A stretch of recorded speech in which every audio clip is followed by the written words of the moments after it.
بسم اللہ الرحمن الرحیم۔ معزز ناظرین السلام علیکم، welcome to best info channel. ناظرین، ایک ایسی بہادر اور پراسرار لڑکی جس سے اسرائیل جیسا طاقتور ملک آج بھی ڈرتا ہے، 6 بار پلاسٹک سرجری کروا کر کئی اسرائیلی جہازوں کو اغوا کرنے والی بہادر لڑکی کی حیران کن اور ایمان افروز داستان۔ ناظرین، 29 اگست سال 1969 کو ایک نقاب پوش فلسطینی لڑکی نے اسرائیل جانے والے جہاز کو ہائی جیک کر کے اس کے پائلٹ کو دوران پرواز حکم دیا کہ جہاز کو دمشق کی طرف موڑ دو، میں اپنے ملک حیفا کو دیکھنا چاہتی ہوں، اور پائلٹ نے خوف اور ڈر کی وجہ سے دمشق میں جہاز کو اتار دیا۔ ناظرین، سینے کے ساتھ بم باندھے دنیا کے طاقتور ترین ملک کے پائلٹ کو حکم دینے والی اس بہادر فلسطینی لڑکی کو دنیا آج بھی لیلا خالد کے نام سے جانتی ہے۔ ناظرین، دنیا کی پہلی ہائی جیکر لڑکی لیلا خالد کی فلسطین کی آزادی کے لیے جدوجہد اور بہادری کی مکمل داستان سنانے سے پہلے اگر آپ ہمارے چینل پر نئے ہیں تو برائے مہربانی ہمارا چینل بیسٹ انفو سبسکرائب کر لیں۔ ناظرین، 9 اپریل 1944 کو حیفا میں پیدا ہونے والی لیلا خالد نے حق کے لیے لڑنے کی ٹھانی، کیونکہ وہ اپنے فلسطین کو آزاد اور محفوظ دیکھنا چاہتی تھی۔ اسی خواہش کو پورا کرنے کے لیے اور فلسطینیوں کو زندہ دیکھنے کے لیے لیلا نے بچپن میں ہی فلسطین کی تحریک آزادی میں شمولیت اختیار کی، اور دیکھتے ہی دیکھتے وہ اس تنظیم کی متحرک کارکن بن گئی۔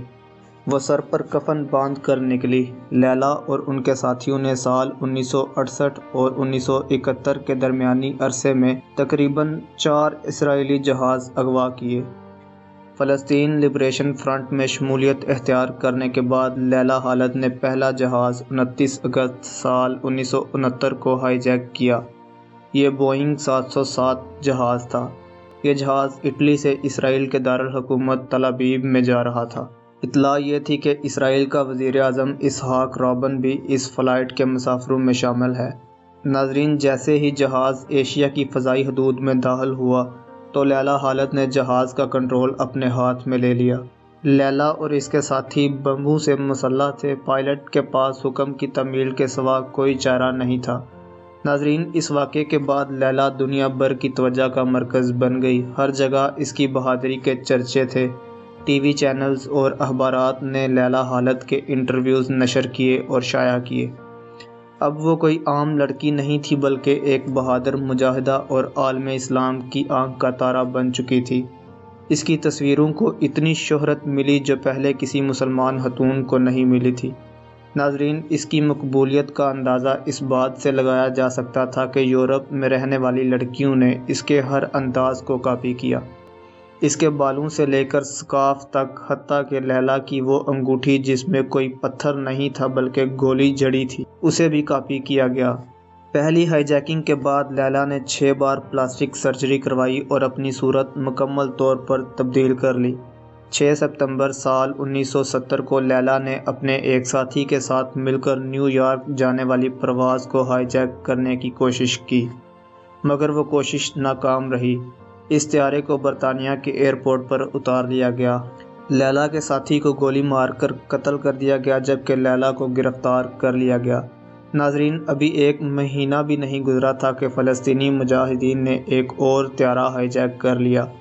مذاکرات ہوئے اور لیلا خالد کی رہائی کا مطالبہ کیا گیا۔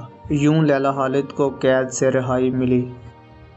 اس دیس میں لگتا ہے عدالت نہیں ہوتی جس دیس میں انسان کی حفاظت نہیں ہوتی۔ مخلوق خدا جب کسی مشکل میں پھنسی ہو، سجدے میں پڑے رہنا عبادت نہیں ہوتی۔ ہر شخص سر پر کفن باندھ کر نکلے، حق کے لیے لڑنا تو کوئی بغاوت نہیں ہوتی۔ ناظرین، لیلا خالد نے اپنی سوانح عمری مائی پیپل شیل لائیو میں اپنی کہانی کھل کر بیان کی ہے۔ یہ دل دہلا دینے والی کہانی ہے۔ یہ کتاب سال 1973 میں شائع ہوئی۔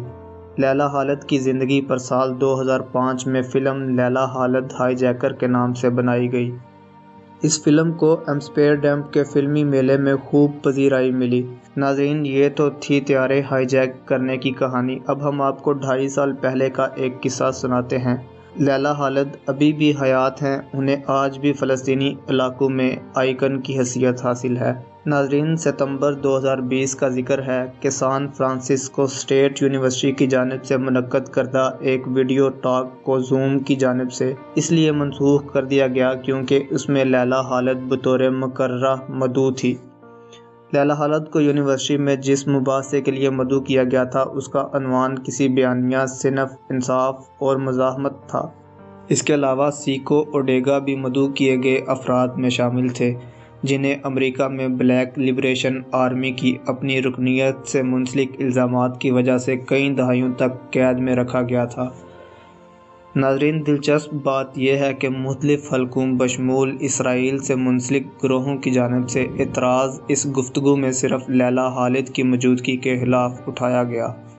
ناظرین، اس کے بعد یوٹیوب نے بھی اس ایونٹ کی لائیو سٹریمنگ کو شروع ہونے کے چند منٹ بعد ہی ہٹا دیا تھا۔ فیس بک نے بھی اس گفتگو کے لیے بنائے گئے ایونٹ کو اپنے پلیٹ فارم سے ہٹا دیا۔